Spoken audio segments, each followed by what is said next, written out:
Ako si Amorlita Bandibas, nagpuyo sa Piapi, Barangay 21C. O, unsa man? Unsa imong gibati? Ang akong gibati sa una, kani akong mataas akong sugar, ni ko na ma-allergy akong tiil. Pag makuha kong sinilas nga swallow, ma-allergy, mihubag, nag-isa.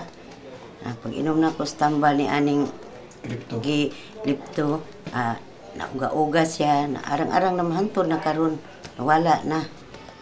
Sa imong gibati sa imong lawas pod?